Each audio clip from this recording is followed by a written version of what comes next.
이번 우리는 주신 로마서 10장 1절에서 4절의 말씀으로 로마서 강의를 이어가도록 하겠습니다. 온 힘을 다해 열심히 달려간 길이 바른 길이 아니라면 이라는 제목으로 하나님 말씀 받도록 하겠습니다. 얼마 전에 굉장히 황당한 영상 하나가 있었습니다. 이 사람이 처음 낯선 지역으로 여행하려고 내비의 길 안내를 따라서 열심히 운전했는데 어느 순간 갑자기 자기가 역주행 차선에 있는 것을 발견하고 당황하는 운전자의 모습이 담겨 있는 영상이었습니다. 종이 지도를 대신해서 운전자에게 아주 큰 도움을 주는 내비게이션이지만 이렇게 새로운 지도에 관한 정보를 업데이트하지 않으면 바뀐 도로 상황을 반영하지 못해서 운전자에게 오히려 큰 위험을 초래할 수도 있습니다. 이런 상황은 운전뿐만 아니라 인생이라는 긴 여정을 지나는 동안에 얼마든지 마주할 수 있습니다. 그래서 사람들은 자신의 앞길을 조금이라도 알 수 있을까 해서 많은 것들로 자신의 도움을 삼습니다. 멋지게 살았다고 평가를 받은 사람들의 모습을 그대로 따라해 보기도 합니다. 그 외에도 이것저것 여러 가지 방법들을 찾아서 시도해 봅니다. 그렇게 따라 살면, 그것들을 따라하면 그들과 같은 인생을 살까 싶어서 그렇게 많이 애쓰고 노력합니다. 이와 같은 미래에 대한 막연한 불안감 때문인지 요즘은 카운셀러 프로그램이 많이 늘어난 것을 보게 됩니다. 그 대상도 그 주제도 굉장히 다양합니다. 연애, 결혼, 재혼, 사춘기 아이, 문제를 가진 아이, 감정의 갈등으로 어려움을 겪는 부부의 이야기까지 그 대상도 참 다양합니다. 제가 이 모든 것들을 보면서 아쉬운 것이 하나가 있다면 해당 분야에 전문가가 없는 채로 연예인들이 조언하는 프로그램이 더 많다라는 것입니다. 상담을 요청하는 사람들보다 좀 더 긴 인생을 살았기에 조언자의 자격을 가졌다고 여기는 것인지는 모르겠지만 분명히 상담학적으로 볼 때는 굉장히 아쉬운 부분은 분명합니다. 그들의 조언은 자신의 개인적인 경험을 바탕으로 한 것이기에 상담 내용과 거리가 먼 조언을 하는 경우도 많이 볼 수 있었기 때문입니다.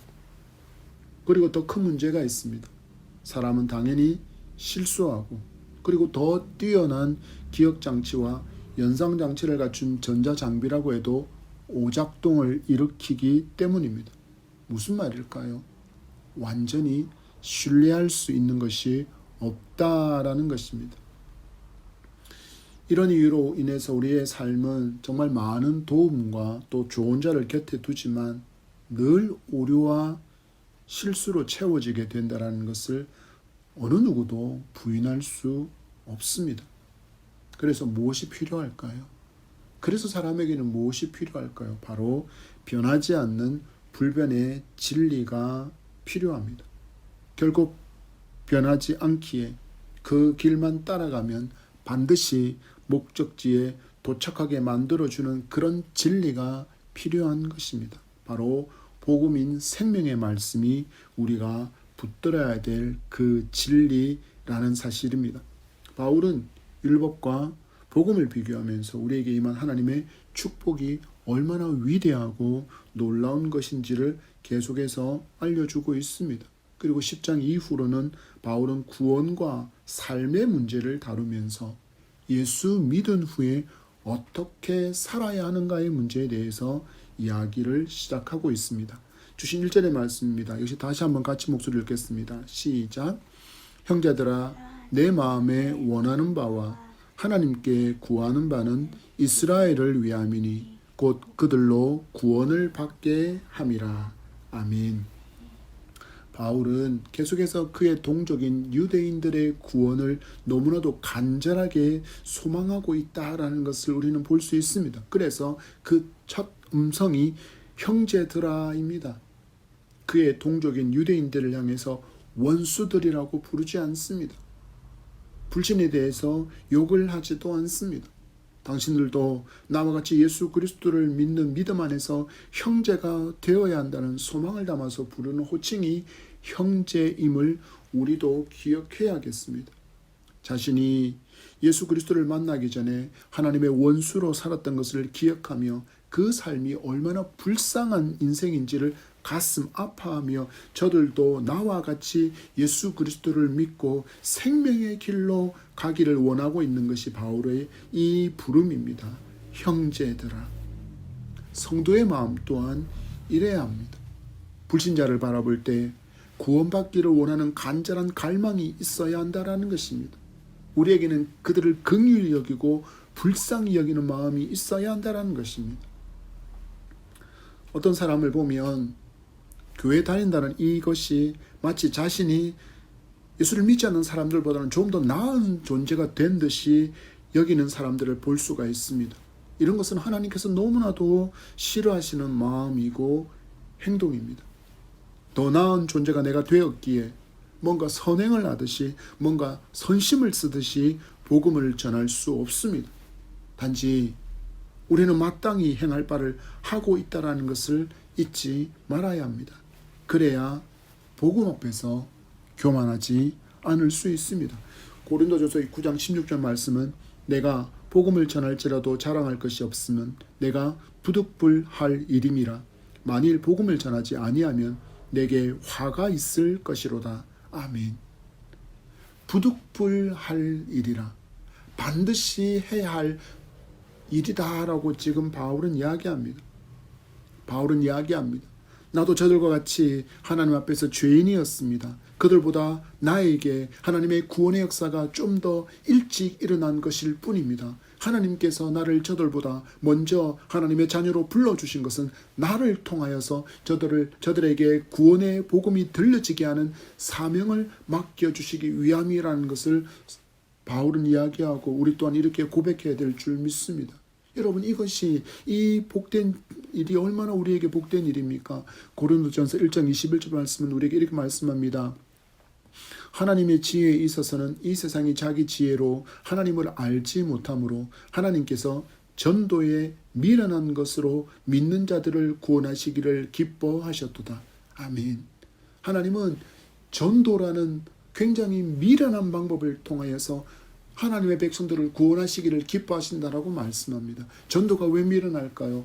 이것은 하나님의 입장에서 보았을 때 미련한 것이 아니라 믿지 않는 사람들이 복음을 전하는 그들을 볼 때 그 삶이 너무나도 미련해 보인다라는 것입니다. 이처럼 좋은 봄날에 교회에 들어박혀서 하나님을 찬양한다, 송축한다, 눈물 흘리며 기도하고 회개하고 또 그 더운 여름날에도 나아가서 복음 외치고 추운 겨울에도 나가서 복음을 외치고 하는 그 모든 모습들이 믿지 않는 사람들의 입장에서 보았을 때는 너무나도 미련하고 너무나도 어리석은 사람들처럼 보인다 할지라도 하나님은 이러한 전도의 미련한 방법을 통하여서 하나님의 택한 백성들을 구원하시기를 기뻐하시는데 누구를 통하였어요?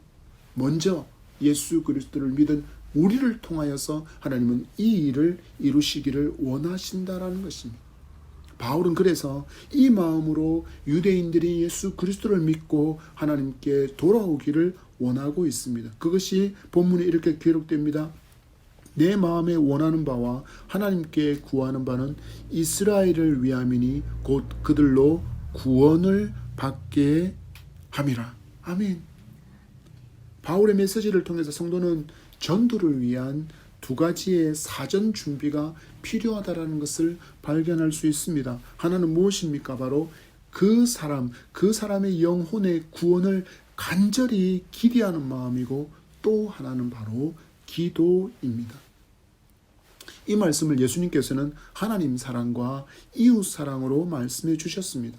그들을 사랑하는 마음으로 그들의 구원을 위해서 간절한 기도가 선행되어야 한다라는 것입니다. 바로 불신자를 향한 내 주변에 있는 믿지 않는 가족과 믿지 않는 형제와 믿지 않는 친구들을 위해서 믿지 않는 이웃들을 위해서 가져야 될 우리의 마음이 이러해야 한다라는 것입니다.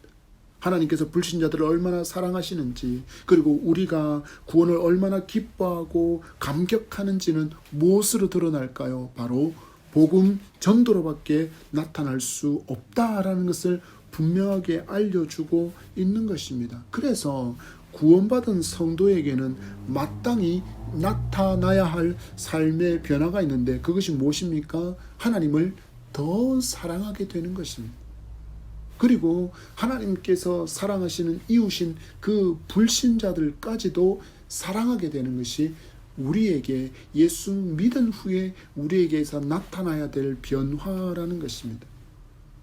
그런데 교회를 다니면서도 하나님을 더 알아가려는 사모함도 없고 그리고 불신자를 구원하기 위한 그 뜨거운 마음도 없다면 우리는 우리의 신앙을 점검해 보아야 합니다. 바울은 이야기합니다. 하나님을 대적하면서도 하나님을 대적하는 일이 무엇인지 전혀 모르고 살았다라고 그는 자신을 향하여서 그렇게 이야기합니다. 그런데 그에게 어떤 일이 일어났습니까? 다메섹으로 가는 길에서 빛과 음성으로 임하신 예수를 만나고 그가 깨닫게 되었습니다. 내가 지금 하나님의 일을 하는 것이 아니구나. 하나님을 위한 일을 하는 것이 아니구나. 하나님을 대적하는 일을 하고 있었구나라는 사실을 빛과 음성으로 임하신 예수 그리스도를 만나고 난 후에 깨닫게 되었다라는 것입니다. 이런 경험을 가진 바울이었기에 여전히 그의 동족인 유다 민족들을 보니 예수님을 대적하고 있고 하나님을 대적하고 있고 예수 그리스도를 죽인 그 자기 동족 유대인들을 가만히 두고 보고 있을 수가 없었다라는 것입니다. 그래서 무엇을 할까요? 복음을 써내려가고 있습니다. 바울은 지금 복음을 말하는 게 아니라 복음을 써내려가고 있습니다. 이게 무슨 뜻일까요? 맞아요. 사랑하니까 그들의 구원을 위해서 뭐라도 하게 되는 것입니다. 직접 가서 복음을 입술로 전하지 못하니 무엇을 선택합니까? 편지를 통하여서 복음을 적어 보내고 있는 것입니다. 직접 가서 복음을 전하지 못한다고 가만히 멈추어 있지 말기를 바랍니다. 여러분, 바울 시대에 비해서 지금은 얼마나 복음을 전할 수 있는 길이 많습니까? 1초도 걸리지 않는 전송 방법이 너무 많지 않습니까? 여러분, 이 로마서가 다른 교회들로 전해지기 위해서는 도대체 얼마 정도의 시간이 걸렸을까요?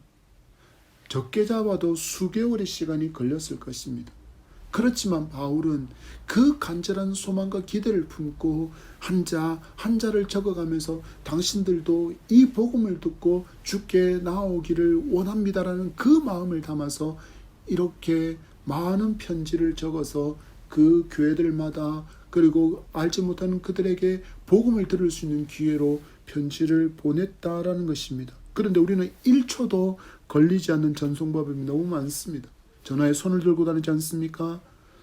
전화기를 우리는 손에 들고 다니고 있습니다. 그리고 문자를 보낼 수 있고요. 카톡을 보낼 수 있고요. 각종 SNS를 통해서 얼마든지 복음을 전할 수 있는 길이 있습니다. 그런데 그들에게 복음을 전하는 일이 일어나지 않는 이유가 무엇일까요? 우리 바울처럼 내게 일어난 이 구원을 감격하며 불신자를 긍휼히 여기며 사랑하게 되기를 축복합니다. 그리고 그들도 우리와 같이 복음을 듣고 하나님의 진노와 하나님의 저주에서 벗어난 복된 인생이 될 수 있도록 전하고 또 전하는 우리가 되기를 축복합니다. 2절의 말씀입니다. 내가 증언하노니 그들이 하나님께 열심히 있으나 올바른 지식을 따른 것이 아니니라. 아멘. 다시 한번 같이 읽겠습니다. 시작. 내가 증언하노니 그들이 하나님께 열심히 있으나 올바른 지식을 따른 것이 아니니라. 아멘. 바울은 내가 지금 왜 이렇게 말할 수밖에 없는지를 증언하겠다라고 선언하는 이유는 유대인들이 지금 하나님께 열심은 있는데 그것이 올바른 지식을 따른 것이 아니다라고 이야기하고 있습니다. 한국 교회 성도들처럼 열심히 있는 성도는 전 세계적으로 거의 없다고 봐도 됩니다. 무엇든지 열심히 합니다. 예배도, 기도도, 그리고 전도도, 헌신도, 봉사도, 교회 섬김도, 목회자를 섬기는 일도 정말 열심히 합니다. 그런데 왜 그래야 하는지에 대한 지식이 없습니다. 왜 예배합니까? 왜 기도합니까? 왜 전도합니까? 왜 헌신해야 합니까? 왜 봉사해야 합니까? 왜 교회와 목사를 섬겨야 합니까? 대한 지식과 답을 가지지 못한 채 열심만을 내게 되면 반드시 문제가 생기게 됩니다. 여러분, 유대인이 얼마나 열심이었습니까? 성경에 나타난 유대인들의 모습을 보십시오. 하나님 말씀대로 살려고 정말 발버둥을 치는 사람들이 바로 유대인이었습니다. 그런데 바울은 이야기합니다. 바로 너희들의 그 열심이 누구를 죽였다고요? 예수 그리스도를 죽였다라고 이야기합니다. 바울 자신도 자기가 하고 있는 모든 일이 누구를 위한 일이라고 여겼어요? 바로 하나님을 위한 일이라고 그는 여겼습니다. 그런데 그것이 너무나도 심각한 오류가 있었다라는 것을 언제 깨달았다고요? 다메섹으로 가는 그 길에서 빛과 음성으로 오신 예수 그리스도를 만난 후에야 깨달았습니다. 그가 깨닫게 지기는 무엇을 했습니까? 스데반 집사의 순교 현장에서 그 모든 순교의 일들을 사형 집행을 주도하는 인물처럼 나타나는 사람이 바로 바울이었습니다. 사도행전 7장 58절 말씀에 성 밖으로 내치고 돌로 칠세 증인들이 옷을 벗어 사울이라는 청년의 발 앞에 두니라. 이처럼 하나님에 대해서 열심을 내었던 바울이 예수 그리스도를 만나가 보니 그 모든 열심이 하나님을 위한 열심이 아니라 누구를 위한, 바로 자기 자신을 위한 열심이었다라는 것을 깨닫게 되었다라는 것입니다. 바울은 예수 그리스도를 만나기 전까지는 생각했습니다. 내가 이렇게 열심히 율법을 준행하고 또한 율법이 도전받는 것을 막아내고 그리고 율법에 도전해오는 자들을 징계하는 이 모든 것은 내가 구원에 이르기 위한 나의 열심이다라고 여겼습니다. 그러나 그 모든 것이 얼마나 어리석고 얼마나 미련한 것이었는지는 예수 그리스도를 만난 후에야 깨닫게 되었고, 깨달은 후에 이제 복음을 알게 된 바울이 누구를 바라보고 있나요? 바로 형제들아라고 부르는 그 동족을 바라보니 그 마음이 어땠다라는 거예요. 아파서 견딜 수가 없는 거예요. 그러니까 뭘 했다고요?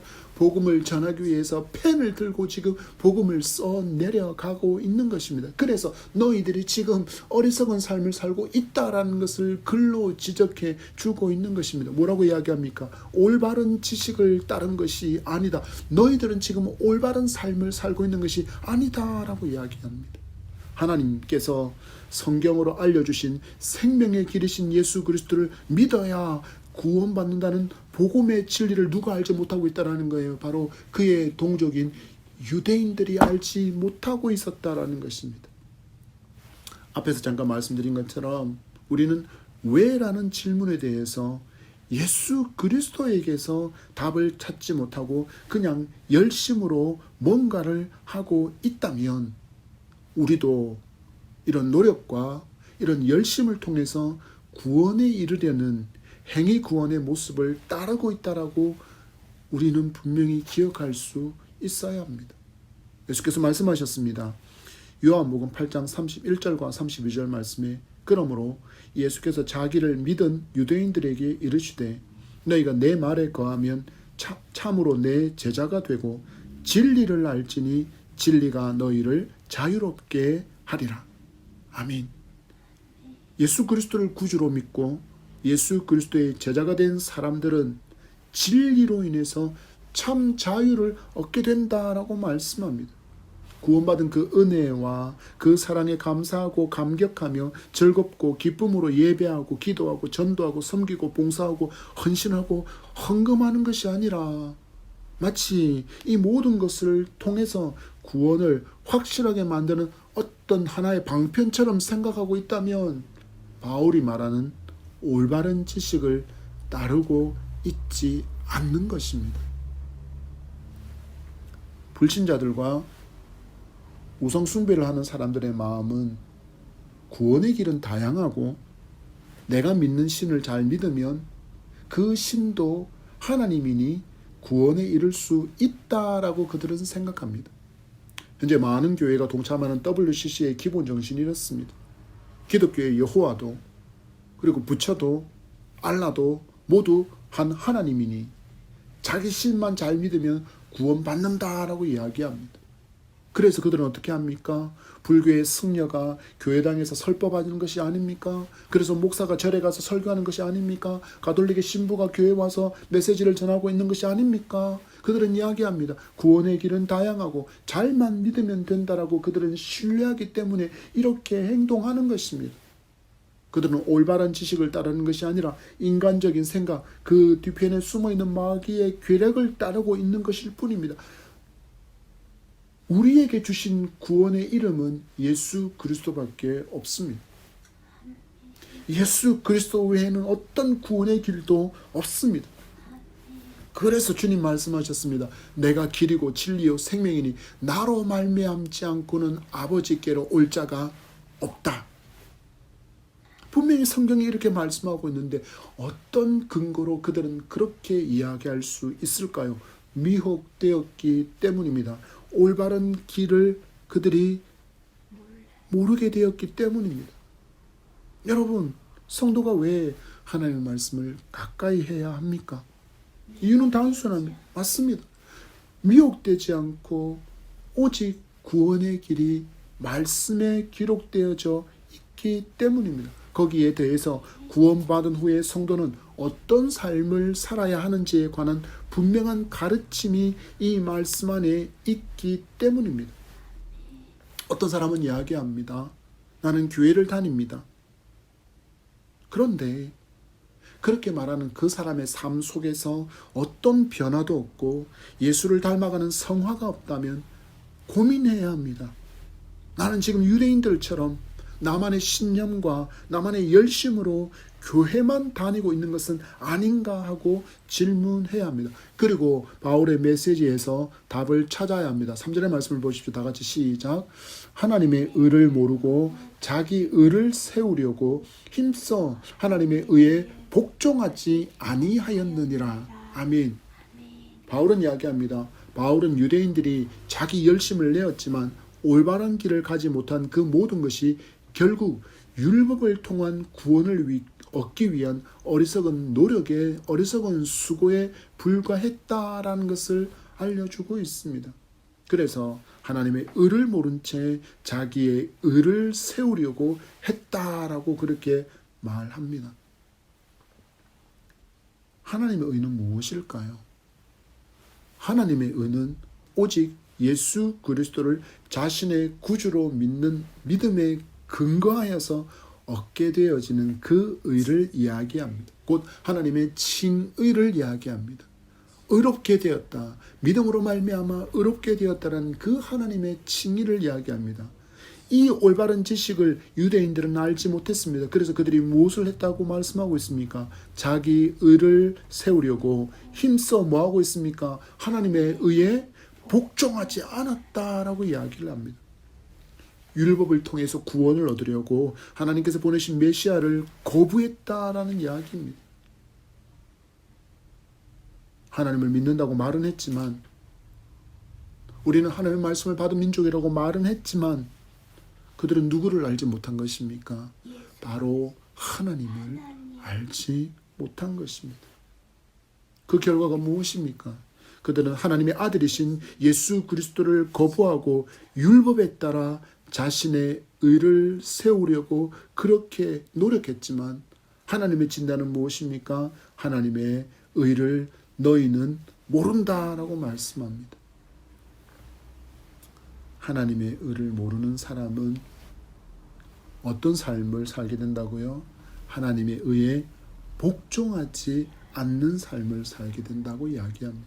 바꾸어 말하면 하나님의 의, 곧 예수 그리스도를 믿는 믿음에 근거하여 의롭다 인침을 받을 수 있다는 이 진리를 모르면 힘써 하나님의 의에 복종하지 않는 모습을 보이게 되는데, 그것은 곧 내가 기준이 된 생각과 말과 행동으로 이어지게 됩니다.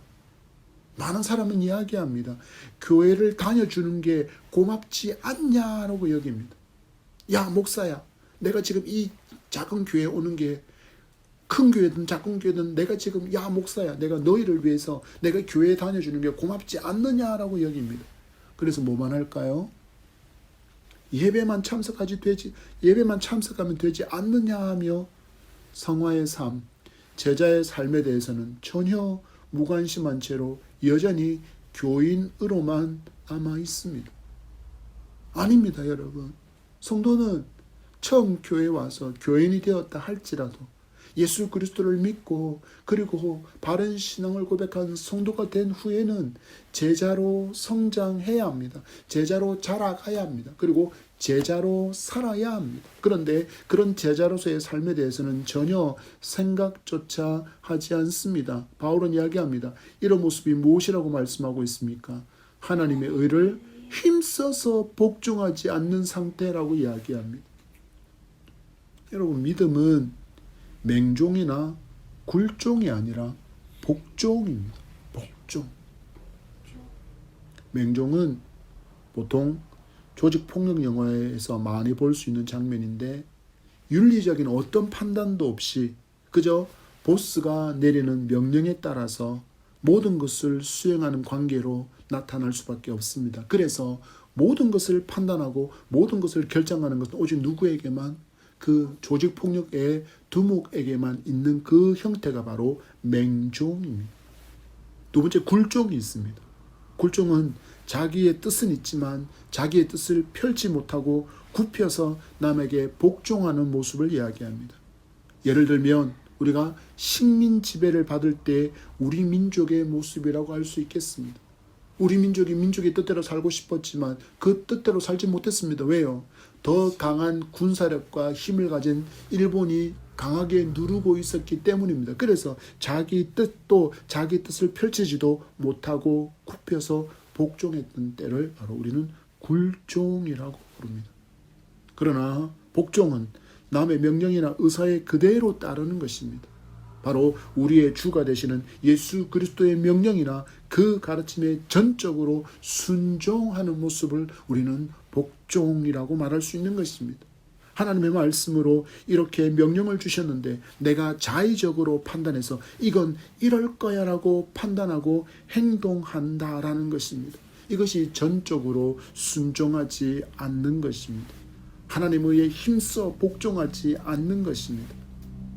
하나님의 의를 만족하시려고 하나님은 당신의 아들 예수 그리스도를 십자가에 대속물로 내어주셔서 하나님의 의를 이루어 주셨는데 유대인들은 어떻게 했다고요? 힘써 이 하나님의 의에 복종하지 않았다라고 말씀하고 있습니다. 무슨 판단을 한 것일까요? 그 하나님의 방법은 바른 것 같지 않다라고 생각했다라는 것입니다. 하나님, 우리가 선민으로서 지금까지 우리가 이렇게 해왔는데 하나님께서 지금 하시려고 하는 그 방법은 틀린 것 같다고 판단하고 행동한 결과가 무엇입니까? 바로 예수 그리스도, 하나님의 공의를 이루시기 오신 그 예수 그리스도를 십자가에 죽게 만드는 것입니다. 여러분, 하나님을 믿는다는 것은 하나님의 말씀대로 따르겠다는 결단과 그리고 그 결단에 따르는 순종이 반드시 따라오게 되어 있습니다. 기억하십시오. 하나님의 말씀은 진리이기에 누구도 이 진리의 말씀에 더할 수 없고 누구도 이 진리의 말씀을 뺄 수 없습니다. 그래서 말씀을 받는 태도에 대한 엄중한 경고를 요한계시록은 우리에게 남겨주고 있습니다. 요한계시록 22장, 성경의 제일 마지막입니다. 요한계시록 22장 18절과 19절 두 절의 말씀을 찾아서 같은 목소리로 읽겠습니다. 계시록 22장 18절과 19절입니다. 시작. 내가 이 두루마리의 예언의 말씀을 듣는 모든 사람에게 증언하노니 만일 누구든지 이것들 외에 더하면 하나님이 이 두루마리에 기록된 재앙들을 그에게 더하실 것이요 만일 누구든지 이 두루마리의 예언의 말씀에서 제하여 버리면 하나님이 이 두루마리에 기록된 생명나무와 및 거룩한 성의 참여함을 제하여 버리시리라. 아멘. 결국 우리의 믿음은 하나님의 말씀을 있는 그대로 믿는 것이고 말씀에 따라서 전적으로 순종하는 삶을 살아갈 때 예수 그리스도를 닮아가고 닮음의 열매 곧 성화의 삶을 살게 되는 것입니다. 바울은 지금 자기의 동족들에게 이 삶을 기대합니다. 거짓된 것, 너희들의 수고와 노력으로 하나님의 의에 이르려는 그 어리석음들을 모두 내려놓고 너희들이 십자가에 죽인 그 예수 그리스도, 하나님의 의를 충족케 하신 그 율법을 완성하신 그 예수 그리스도, 하나님의 의신 그분을 너희들이 힘써 지금 복종하지 않고 있는데 그분께 복종하라. 그러면 너희도 나와 같이 하나님의 저주와 하나님의 진노를 벗어난, 그리고 그 예수 그리스도를 믿은 후에 하나님을 닮아가는 아름다운 삶으로 하나님께 영광을 돌리게 되기를 원한다라는 마음이 이 말씀 속에 담겨 있습니다. 4절입니다. 다 같이 시작.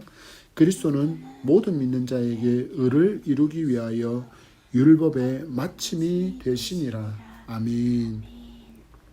바울은 말씀을 통해서 하나님의 의는 오직 예수 그리스도를 믿는 믿음에 근거하여 주시는 것임을 분명하게 밝히고 있습니다. 율법의 마침이라는 말은 율법이 완성되었다, 하나님의 기대가 모두 충족되었다라는 의미입니다. 그러나 이 세상 어느 누구도 율법에 온전히 순종할 수 있는 사람은 없습니다.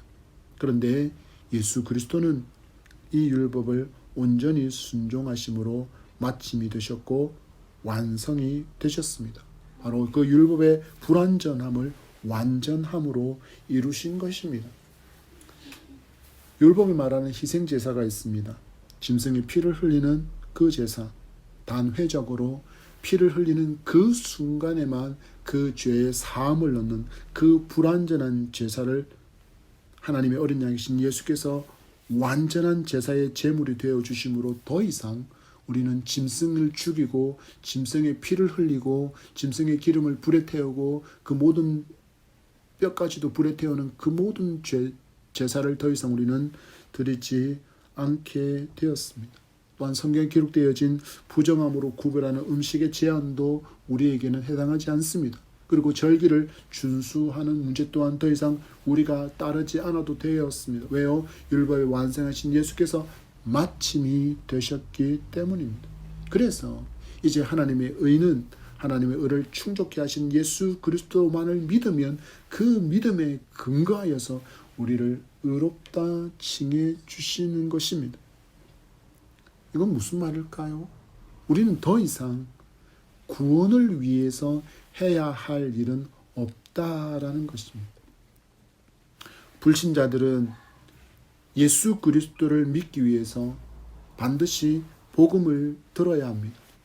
그러나 지금 우리가 하나님의 말씀을 듣는 이유는, 이렇게 어려운 로마서의 말씀을 듣는 이유는 전혀 다릅니다.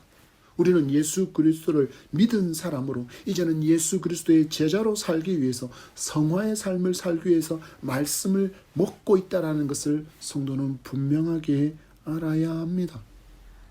성경을 알면 내게 일어난 이 구원이 얼마나 위대하고 놀라운 일인지, 절대로 일어날 수 없는 기적 중에 기적이 일어난 것임을 알게 됩니다. 무엇입니까? 창조주 하나님께서 나를 대신하여 십자가에서 죽은 사건이기 때문입니다.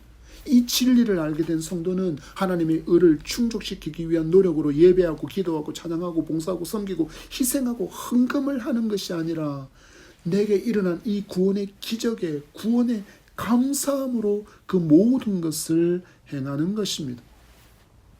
나를 사랑하신 그 사랑을 기억하며 드리는 모든 것과 섬김은 감사가 그 바탕이 되어야 되고 하나님 사랑이 그 바탕이 되어야 한다는 것을 잊지 않아야 합니다. 그래서 내가 하는 모든 것은 어떤 자랑도 될 수 없습니다. 부득불할 일이기 때문입니다. 내가 죄인이었음을 알게 된 사람, 죄인인 나를 구원하시려고 하나님께서 죽으셨다는 놀라운 진리를 알게 된 사람은 그래서 이 진리 앞에 겸손할 수밖에 없습니다. 이런 진리를 믿고 따르는 사람이 교회의 직분을 계급으로 여기며 큰 소리치고 함부로 대하고 자기를 알아주지 않는다고 분란을 일으킬 수 있겠습니까? 아니요, 그럴 수 없습니다. 오히려 무익한 종입니다. 이런 나라도 주님의 나라를 위해서 사용해 주시니 감사합니다라고 낮아지는 겸손을 삶으로 실천할 수밖에 없습니다. 하나님의 말씀을 모르면 우리는 여전히 구원받으려고 뭔가를 하고 그것을 자신의 공로처럼 여기며 자랑하려고 합니다. 그러나 하나님의 말씀을 알면 구원받은 은혜가 너무 감사해서 자원해서 스스로 낮아지고 섬기는 삶을 살게 됩니다. 그리고 바울처럼 이 좋은 구원의 소식을 전하고 싶어서 견딜 수가 없게 됩니다. 말씀을 맺습니다. 불신자 유대인들을 형제들아라고 부르는 바울의 이 마음이 누구께로부터 배운 마음일까요? 바로 예수 그리스도께로부터 배운 그 배움을 실천하고 있는 것입니다. 여러분 주변의 불신자 또한 하나님의 자녀라는 사실들을 기억하십시오. 그리고 그들을 바라볼 때 형제라는 마음으로 이웃 사랑을 실천하는 복음 전도자가 되기를 축복합니다. 하나님께 큰 상 받을 일입니다. 교회에서의 모든 일들이 구원을 얻기 위한 일이 아니라 구원받은 성도에게 마땅히 있어야 할 일임을 기억하며 감사하며 겸손으로 실천하는 그런 우리가 되기를 또한 축복합니다. 내가 뭔가를 해서 내가 뭔가를 바쳐서 더 확실해지는 그런 구원이 아닙니다. 이미 율법의 마침과 완성으로 하나님의 의를 이루신 예수 그리스도를 믿으면 하나님의 의는 우리에게 선물로 주시는 것입니다. 선물로 받은 우리는 그저 감사할 뿐입니다. 이 진리를 알아야 우리는 눌림과 허덕임이 아니라 참 자유 가운데 이 믿음의 여정을 즐겁고 기쁘게 갈 수 있습니다. 진리를 알지니 진리가 너희를 자유롭게 하리라의 말씀과 같이 바른 길을 바른 진리에 따라서 기쁨과 감격, 즐거움으로 가는 예다명의 성도가 되기를 축복합니다.